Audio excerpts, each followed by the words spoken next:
Halo Binusian, sampailah kita pada sesi yang ke-9, 2 sesi terakhir. Nah, pada sesi ke-9 dan nanti ke depannya sesi ke-10 agak berbeda dengan sesi sebelumnya, di mana sebelumnya itu kita membahas suatu properti dari fungsi yang sifatnya kontinu, limit, kemudian turunan, integral, semua dibahas untuk fungsi yang kontinu. Nah, sedangkan pada sesi ini 9 dan 10 kita akan membahas suatu fungsi lain, tapi fungsi ini sifatnya adalah diskrit. Lebih khususnya lagi, pada sesi ini kita akan membahas barisan, dan untuk sesi 10 nanti kita akan membahas perluasan dari barisan, yaitu deret. Apa itu barisan? Barisan pada dasarnya adalah suatu kumpulan bilangan, dan kumpulan bilangan ini kita susun, kita tulis, disusun sehingga membentuk suatu pola. Ya, sebagai review awal, mungkin kalian pernah mendengar setidaknya adalah barisan aritmatika atau barisan geometri. Barisan aritmatika itu sendiri adalah suatu kumpulan bilangan yang saya susun sehingga suku yang sedang saya bahas memiliki selisih yang sama dengan suku yang sebelumnya. Jadi selisih antar sukunya itu sama. Sedangkan barisan geometri adalah barisan yang memiliki pola di mana rasio itu adalah hasil bagi, ya. Hasil bagi antara suku yang sekarang dengan suku sebelumnya adalah sama, ya.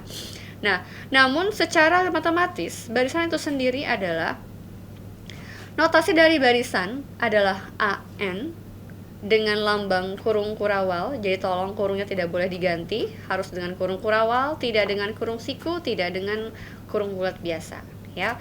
Jadi barisan lambangnya adalah kurung kurawal AN dengan AN menyatakan suku ke N. Jadi N-nya adalah bilangan bulat. Jadi kalau suku pertama saya katakan A1, suku kedua adalah A2 dan seterusnya. Nah, kemudian sekarang kita lihat ke slide. Pada intinya sih pada saat kita membahas barisan dan deret, kita hanya mau mengetahui apakah barisan dan deret tersebut konvergen atau divergen. Oleh karena itu, saya akan jelaskan terlebih dahulu apa yang dimaksud dengan konvergen atau divergen. Konvergen itu sendiri adalah suatu barisan yang menuju ke suatu nilai. Mungkin sebagai contohnya adalah kalau Anda pernah mungkin melihat di ICU ada suatu layar yang menunjukkan detak jantung. Misalnya kalau mungkin maaf orang itu mau meninggal, maka detak jantungnya pertama kali fluktuatif, lalu lama-kelamaan akan menunjukkan 0 dan akhirnya menjadi garis lurus. Nah, yang seperti itulah yang kita sebut dengan konvergen. Jadi konvergen itu adalah suatu barisan yang menuju ke suatu nilai, dan kebalikannya dinamakan sebagai divergen. Kalau Anda perhatikan gambar, saya punya titik-titik. Jadi pada saat N-nya 1 di sana, A-nya berapa, N-nya 2 berapa. Nah, pertama mungkin agak jauh berbeda. Tiap kali naik N, A-nya jauh berbeda nilainya. Tapi lama-kelamaan ternyata semakin N-nya semakin besar, suku 100, suku ke 1000, mungkin akan menuju ke suatu nilai, katakanlah ke L. Maka dapat kita katakan bahwa suatu barisan dikatakan konvergen jika limit N menuju tahingga dari barisan AN adalah menuju ke suatu nilai, katakanlah L, ya, seperti itu. Kemudian kita lihat lebih jauh lagi melalui example 1 supaya kita lebih tahu bagaimana ilustrasinya. Katakanlah saya punya suatu barisan yang didefinisikan oleh AN, di mana AN adalah N dibagi N plus 1. Kita mau tahu apakah barisan ini konvergen atau divergen. Sebagai ilustrasi awal, kita cek dulu bahwa suku pertamanya, yaitu pada saat N1, maka suku pertamanya adalah setengah. Pada saat N2, maka suku keduanya adalah 2/3, dan seterusnya. Tapi kita mau tahu nih, kira-kira pada saat N-nya semakin besar, kira-kira barisan ini akan menuju suatu nilai, atau itu dia akan fluktuatif. Jika dia fluktuatif atau semakin besar angkanya, maka kita bisa mengatakan bahwa dia divergen. Nah, karena kita memiliki konsep limit, teorema bahwa suatu barisan akan konvergen ketika limitnya menuju suatu nilai, maka kita cek limit N menuju tahingga dari N dibagi N plus 1 adalah ketika N-nya saya input tahingga, maka yang terjadi adalah tahingga per tahingga. Tahingga per tahingga butuh cara lain. Di sini yang ada di slide kita pakai pembagian dengan pangkat tertinggi. Pangkat tertingginya adalah N, sehingga pembilang N dibagi N. Penyebut juga N plus 1 dibagi N. maka diperoleh limit n menuju t hingga 1 dibagi 1 plus 1 per n. 1 per n ketika n yang menuju t hingga akan menjadi 0, maka hasil limitnya adalah 1. Nah, karena nilai limit pada saat n menuju t hingga adalah suatu nilai, di sini adalah 1, maka saya bisa mengatakan bahwa barisan n dibagi n plus 1 adalah konvergen. Konvergen menuju ke 1. Berikutnya adalah squeeze theorem, atau saya sering menyebutnya dengan teorema antara. Ini kita pakai biasanya untuk mengetes kekonvergenan barisan yang tidak bisa kita hitung limit t hingganya. Apakah ada limit yang tidak bisa dihitung t hingga? Oh ya, ada. Banyak sekali limit yang kita tidak bisa hitung nilai pada saat n menuju t hingga. Perhatikan gambar, saya punya saya punya barisan. Barisan yang berwarna merah, saya beri nama AN. Jadi barisan yang berwarna merah adalah titik-titik yang berwarna merah, itu adalah AN. Kemudian saya punya barisan yang kedua, yaitu BN, yaitu titik-titik yang berwarna hijau. Yang ketiga, saya punya barisan CN, yaitu titik-titik yang berwarna biru. Jika dilihat, semua titik yang berwarna hijau untuk setiap N yang sama, itu terletak di antara titik-titik yang berwarna merah dan berwarna biru. Kemudian kita lihat juga bahwa titik yang berwarna merah atau biru menuju ke suatu nilai. Kalau digambar, menuju ke L. Nah, squeeze theorem ini mengatakan bahwa ketika kita tidak bisa mencari nilai limit t hingga dari barisan BN, maka kita cukup mencari limit dari barisan-barisan yang mengapit si BN. Jika saya menemukan bahwa limit barisan dari AN adalah L, kemudian limit dari barisan CN adalah L, maka pasti yang BN juga L. Kenapa? Kalau yang paling bawah saja menuju ke L, lalu yang paling atas saja menuju ke L, apalagi yang tengah-tengah, pasti juga menuju ke L.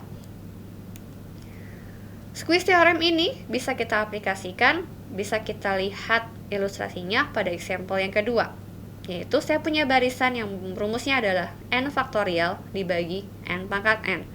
Lalu saya akan cek apakah barisan ini konvergen atau tidak. Nah, untuk mengecek konvergen atau tidak, maka saya perlu menghitung limit n menuju t hingga dari n faktorial dibagi n pangkat n.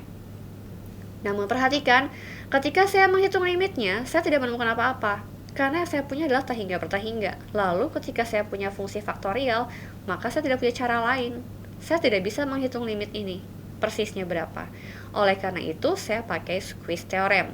Squeeze theorem yang saya pakai adalah, silakan perhatikan untuk A1, untuk A2, untuk A3. Untuk A3, ketika n-nya 3, maka barisan akan berubah menjadi 3 faktorial dibagi 3 pangkat 3. 3 kali 2 kali 1 dibagi seterusnya.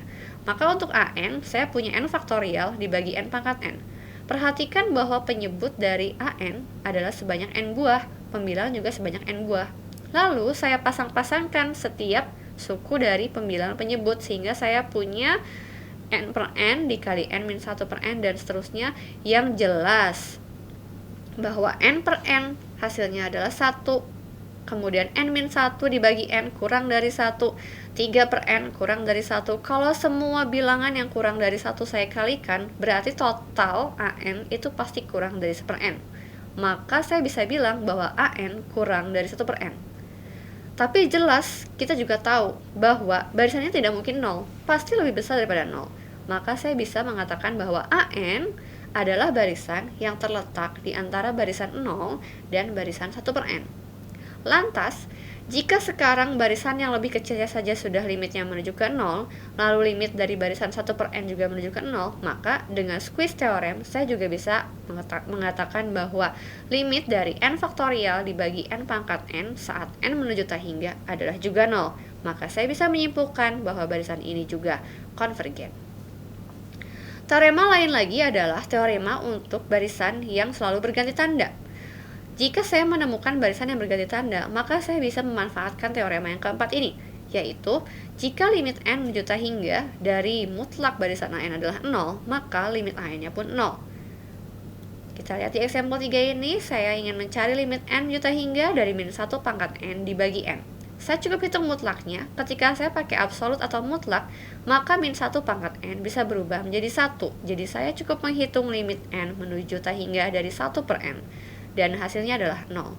Ini artinya walaupun dia berganti tanda, Anda bisa melihat grafiknya pada saat n sama dengan 1, hasilnya adalah min 1, pada saat n-nya sama dengan 2 adalah setengah, jadi dia fluktuatif naik turun, tapi kita yakin dengan menggunakan teorema ini bahwa semakin n-nya bertambah, semakin n-nya besar, maka barisan ini akan menuju ke 0. Maka kita simpulkan bahwa barisan ini juga konvergen.